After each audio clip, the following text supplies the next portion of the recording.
Hello, this is your Future Confidence Coach for Women, and today I want to share with you 5 things that you can do to reset yourself, reset your energy, so that you have the opportunity to do some inner healing work.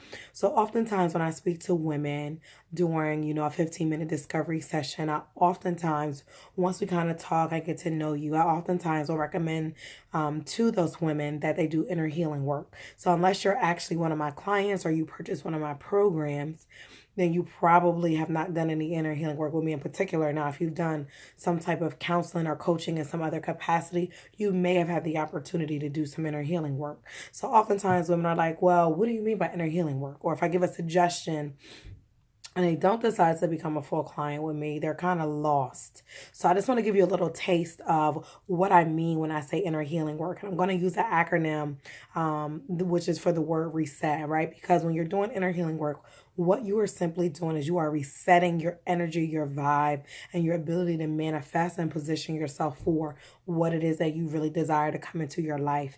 And resetting yourself is an important thing that every woman needs to be doing constantly. You should be resetting. For me personally, I try my best to reset every single day, and I have different techniques that I use and that I teach my clients in my program in order to reset, right? And depending on how sensitive you are, depending on how emotional you are, depending on what season of your life you are in, you might need to reset every day. Others might reset every week, some every month, but definitely every quarter, every year, you need to be resetting. It should just not be a new year task that you are resetting. Whenever you have negativity or you have a bad day or something that, you're kind of bumping up against something, there normally needs to be some level of reset that's going on in your life. But you need to know what to do in order to reset, because life is a game. And if you know how to play it properly, you will succeed, but you also will feel a certain level of confidence, of joy, and of pleasure as well in your life if you know how to use the proper strategies and the proper tools to navigate life, right? A lot of people say, oh, life is so hard. Actually, it's not if you know how to navigate and make it through. Because you can make it through just about anything, even though it seems impossible or it seems hard, if you have the right tools and strategies. So here are 5 ways that you can reset yourself, right? So if you have pen and paper, this will be an excellent time. So the R in reset is to release. Inner Healing Work 101, you have to release things. In order for you to bring new into your life, you have to release, you have to let go of the old, okay? So number 1 is releasing things. However you like to release, release. The second thing is the E in reset is evaluation or evaluate. You need to start evaluating, right? What is the purpose of evaluation? Is to rate yourself, maybe on a scale of 1 to 10, to see where you are in every single area of your life. So you need to start evaluating, where am I right now in the season? How does that match up to the vision that I have and where I see myself going? From there, you adjust, you make changes and figure out what resources do I need to take me to that next level. So is it simply a journal that I need? Is it a coach that I need?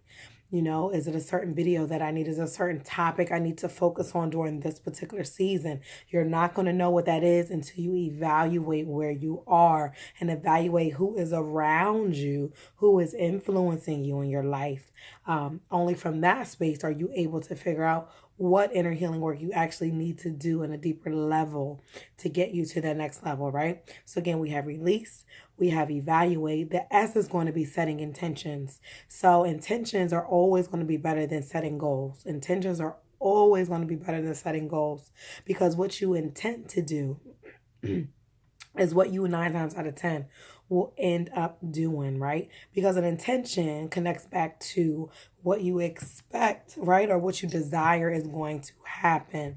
And when you set intentions, what I do ask is that you reflect back on, right? And when you're being intentional about things, you reflect back on the actions you're taking to be intentional about a thing that you want. So if you want a new job, then you need to set intentions around that, right? Even saying, I intend to get a new job doing X, Y, and Z. Set those intentions, but then make sure you're going back and you're reflecting on the intentions you set to make sure they're in alignment. That's going to go back to, what do you need to release in order for that intention to become a reality? What do you need to evaluate in that certain area of your life in order for that intention to come true, right? And once you evaluate, you can also see what might be blocking me in that area. Is it my fears? Is it the people around me? Right? Is there something that I need to do more of? Something I need to do less of? How am I going to get in alignment with that intention? Is what you need to start thinking about when it comes to doing that inner healing work to position you for what it is that you have next. That's coming up in your life, right? So we got the R, we got the E, we got the S, we got the next E. And the next E is engaging with yourself.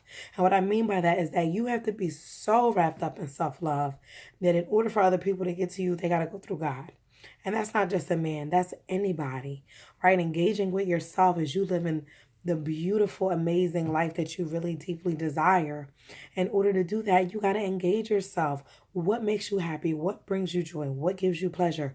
Do those things on a day-by-day basis. Stop giving so much of your time and your energy away to everybody else and leaving nothing left for yourself at the end of the day. Because at the end of the day, everybody else is going to have all their bits and pieces of you. And what are you going to have left? So you want to come from a place of overflow. So engage with yourself first. And I always recommend that women have a confidence routine where they do things with themselves in the morning or at nighttime when they have intimate time alone. Now, if you have a partner, you live with other people, then carve out time for yourself where you have just time to engage with you and do things that you love and enjoy to do, right? That is all a part of inner healing work, right? It's about you not only becoming your best self and living your best life, but fully engaging with life and all the things and the beautiful creations that God has given, but also you engaging in the desires of their heart that God has given you as well.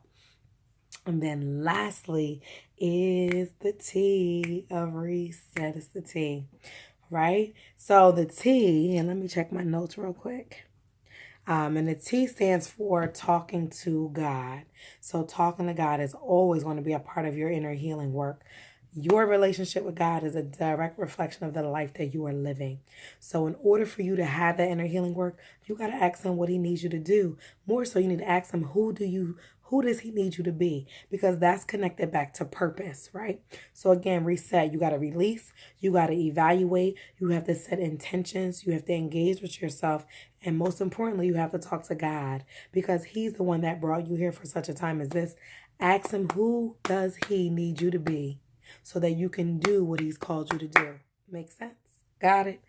Awesome. Go to unleashyourfierce.com/camp to sign up for Born Fierce Bootcamp so that you have the opportunity to reset yourself and reset your life so that you are positioned for your next season and your next level.